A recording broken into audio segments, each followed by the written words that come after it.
I'll do my left arm now. Steve Petersen, Stavtar Solutions.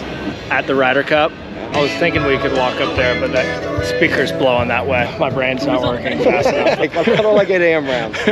We need a gentleman's start at 10 a.m. Ghost it with technology. You're like, I kind of like that. Maybe we'll come up with that. It's our new term. Feel like we did good. Thank you, brother. And now I can use my other arm. Yeah, exactly.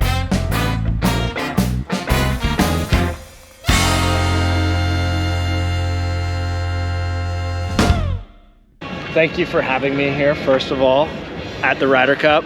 You want to introduce yourself? Sure, Steve Petersen, Stavtar Solutions. What is Stavtar for anyone who doesn't know? Stavtar is a software company that has built what I consider the best business spend management system in the world. The reason that is, it's the ability to handle complex businesses and customize for those businesses as well. So there's a lot of products out there that do business spend that you've heard a million times. And I think the difference is a lot of those systems do about 30 to 40% of the job, and where we'll focus on the entire thing. So from vendors, contracts, invoices, but really the differentiating factor is the ability to allocate expenses in unlimited ways and layers using any attribute. We focus right now on a lot of alternative asset managers because that's kind of where we grew up, me and my partner.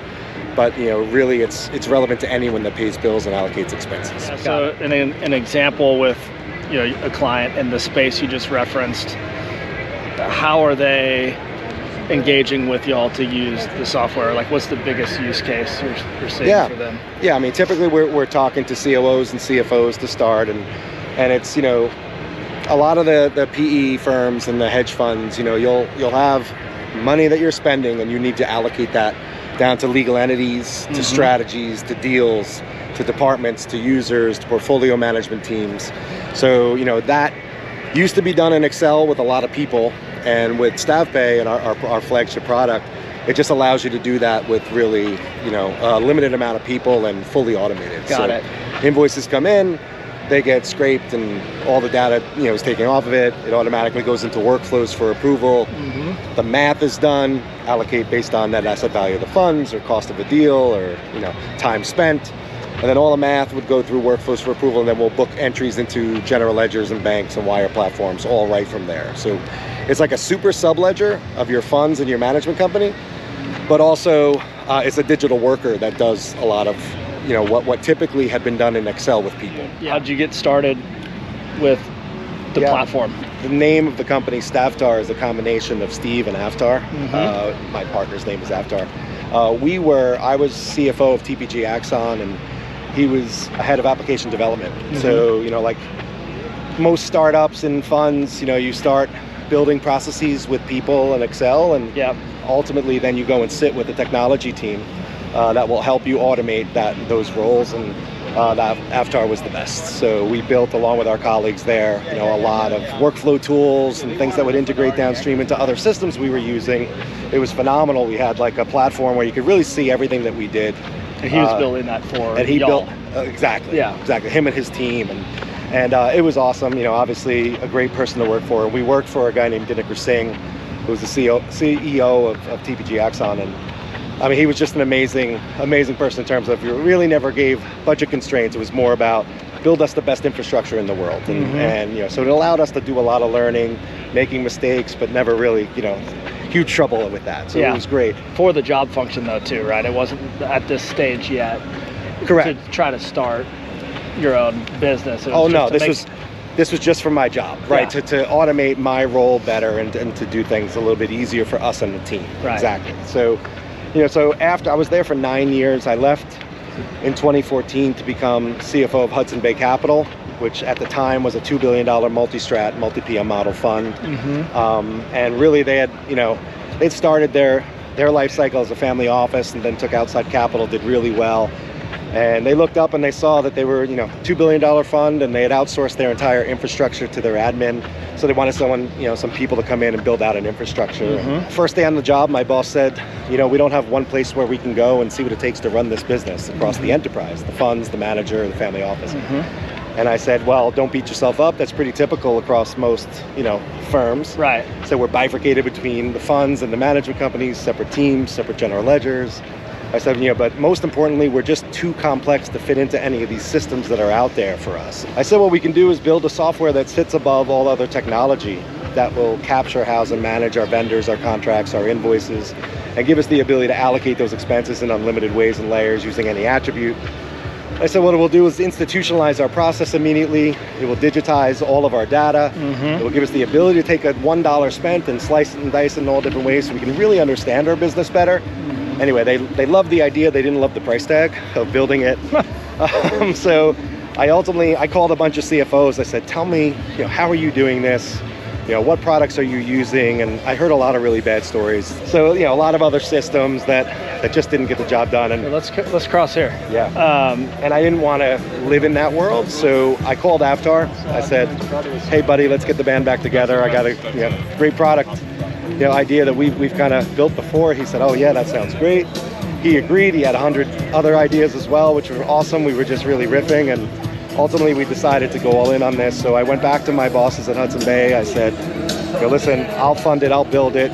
We could use it for free, but ultimately, you need to let us, have an outside business interest approval so we can sell it to some other funds and recoup our costs. Sure. Yeah. And then they use said y'all yes as to a that, test case too, right? which was great. Right. Yeah. So we ended up designing it on paper in 2017. Developing it in 2018, launching it January 1st, 2019 with 3 funds, including ours, and then continued over the next few years to develop the product across the roadmap we had laid out. It got better and better. We got about 9 or 10 clients on the platform during that period of time, and then I resigned my CFO role in 2022 to focus full time on it. Since then, we've grown about 1,400%. That's incredible. Yeah, it's been a lot of fun. We've gotten into other things as well, so not just managing vendors, contracts, invoices, and business spend, but also managing compensation, managing your legal entity structures. So, a lot of our PE firms and hedge funds, you build out, you do deals, you create legal entities, and sometimes you don't even remember why you created them. There are all these different blockers. Sure. So, as a CFO, tracking all of that data and having all the information and metadata like your EINs, your GINs, your different tax filing dates and all of that stuff, it becomes a lot, and you usually do it in Excel. Sure. So what we've done is we built that into our platform, so you can really manage all of your legal entity information with us as well. And then in compensation, it's typically pretty complicated business to pay people in, and you've got a lot of deferrals and clawbacks, and you're accruing to the funds. Sometimes the funds are paying for your comp, and part of it anyway. So and that would be at the, in a private equity example, at the private equity level compensation, or stepping down into portcos, or both? Great question. So both. So, while we start at the funds and managing all of this at the funds level, we are starting, a lot of the portfolio companies of those PE firms are also starting to use StaffPay as well. And which is great, is it gives you, incredible transparency across the board. So not only does it do the work for you, but also it gives them the ability to build a lot of reporting, especially at the the PE level, where you can kind of really understand what's going on in your portfolio companies without across having the whole portfolio. Exactly. That's incredible. With a lot less meetings, and everybody really is just seeing all the data there as well. You're typically, you'll try to get into a cadence with your portfolio companies of, hey, we'd like some sort of data in this format on a monthly, quarterly basis, and a lot of it's around obviously the financial information and the details. And what's great is you can build that into StaffPay, and then just either create a report for all of your portfolio companies where it rolls into it, or just give access to the PE firm so they can go in and read and take a look and see those details. So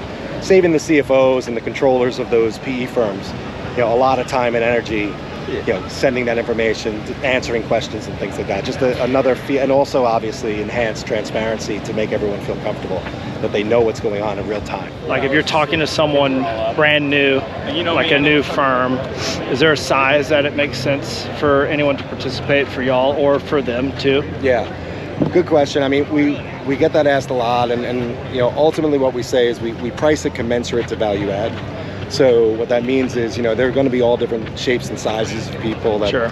you're going to have maybe 10 invoices a month versus 1,500 invoices a month, things like that. And what we try to do is just make sure we understand what the lift is and what we're solving for, and make it make sense for the client. That said, typically when we're targeting clients, we're going to look at $1 billion and up as a starting point, just because that's typically where they're getting into the complexity, and when they realize how much time, energy, and money is spent on business spend and allocating expenses and booking entries to your general ledger, and just Right. you don't have to do it anymore, and you don't have to hire more people. I mean, from the scalability, for example, when I got on the system, we were $3 billion. I had 5 people in the team doing expenses essentially and allocating. We grew from 3 to 16 billion in 3 years. In that time, we quadrupled our activity. Gosh. Yeah, it was great. We quadrupled our activity, 4 new offices, double the portfolio management teams we had to allocate to. And not only did we not hire another person during that, we moved 2 people out of the team into middle office and give them, better More things to do, bandwidth more or whatever. bandwidth to do other more value add things. The other thing is, no one really wants to do this role. Sure. It's just kind of probably feels like grunt work too. Correct. It's the grunt work. It's the thing you give the junior guys, but it also gets into the senior people as well. And so everyone's ecstatic to get rid of it. So it does it better. It gives you more insight, and you can scale and not have to hire a ton of people. Yeah, that makes total sense. Tell me about marketplace, or how you define that piece. Yeah, one of the things that we strive for, and I've been part of as a CFO of 2 large firms over the 15, 20 years. One of the things that you get a lot of is peer groups, trying to connect with people, go to conferences, try to understand, what are those issues, and then just have people that you can kind of connect with and ask questions as things come up. And that is always something that we're really focused on, as building a community with our clients. So you get a lot of these opportunities from these conferences. Say, you could sponsor the conference for X amount of money, and you can have a table, and you can have your name up. And then at some point we realized, well, we have 115 of the best alternative asset managers in the world in our platform. And maybe it's us that should be doing the conferences, and we should be bringing the vendors to you. And we should be bringing the conversation. And so what we're trying to do with Stav Market, we call it, is within our platform, and obviously it's procurement to payment, kind of makes sense, is if you're in the market looking for who's everybody use for background checks, or those types of things. Well, wouldn't it be great if it was right in your platform, where you can kind of see a list of all different vendors and what they offer, and kind of like a Facebook page for that vendor. And it's been done, but ultimately I think giving them the ability to kind of explain who they are to our clients, have a button where they can perhaps get a little bit of a discount, and kind of bring the conversation all within our platform. But additionally to that, what we want to do is bring people together a bit in more smaller groups, intimate settings, dinners, really pointed conversations with people that are interested in what they're offering. Hosting for the community that you're by nature involved in. You're just kind of in the middle of it anyway. Absolutely, right? But ultimately add value. And what we do is we charge the vendor just a flat fee for the year. And I tell them, it's our goal isn't to make, we're not doing a percentage of your sales. It's more about, here's the platform, here's what we're going to do, and our goal is to then add a ton of value for you over the next year, so you re-sign the next year. Interesting. So that's kind of the idea. It's like a membership model, sort of. That's right. That's right. And be part of the community. And as we continue to grow, you'll get more opportunities to see new clients. And we luckily are growing at a fast pace, so we hope we can continue to add value that way. So we've been lucky enough to be able to really bootstrap the business, and with our money, and then have the organization just organically grow with adding clients. But we got to a point where we thought this year it made sense for us to bring on institutional capital to help us with the growth, build out our team, as well as with a marketing standpoint and everything else. So we started a process earlier this year to talk to growth equity, venture capital firms. We're super excited to have met Elephant Partners, and they were just seemed like, first and foremost, such great guys to work with. Really in a view where, say, listen, we want to empower you to do what you guys have done successfully. We'll be here with support. obviously there's the money aspect, but also Sure. the networking and, running through ideas. And we've been incredibly, I mean, it's new, it's early, but we've been so excited to have added them to the cap table and be part of our organization. So it's Elephant Partners from Boston. That's very exciting. So, I mean, my background was accounting. I started at Arthur Andersen. I went to JP Morgan for 8 years in a proprietary trading desk, basically an internal hedge fund of JP Morgan. Is this like out of college? This is pretty much just out of college, and I had, incredible mentors. We were a self-contained small business in a large organization. We were about 10 people that grew to about 150. And I worked for a guy named Rich Mazzella, who's now at Millennium, and a great guy, and just really always just focused on build a process, go sit with technology, and automate that and move on to the next problem. You said ghost? No, go. Sorry. Go. That sounds better though. Yeah. Oh, like ghost it with technology. You're like, I kind of like that. Maybe we'll come up with that. It's our new term. But yeah, so so basically build a process and go to technology and automate it and kind of move on. Got it. And go after the next problem, and always basically automate yourself out of a job and continue to get to the next thing, and that will add value. And it was such great advice, and it was what I always loved to do in my career. So after JP Morgan, I went to TPG Axon, which was a $3 billion startup in 2005, and that's where, Did you enter in as the CFO, or like kind of when did that progression happen? So I joined as global controller. So we had offices in New York, London, Hong Kong, and Tokyo. But yeah, I started as a global controller, and I guess like 4 or 5 years in, I was promoted to CFO. I feel like we did good. Thank you, brother.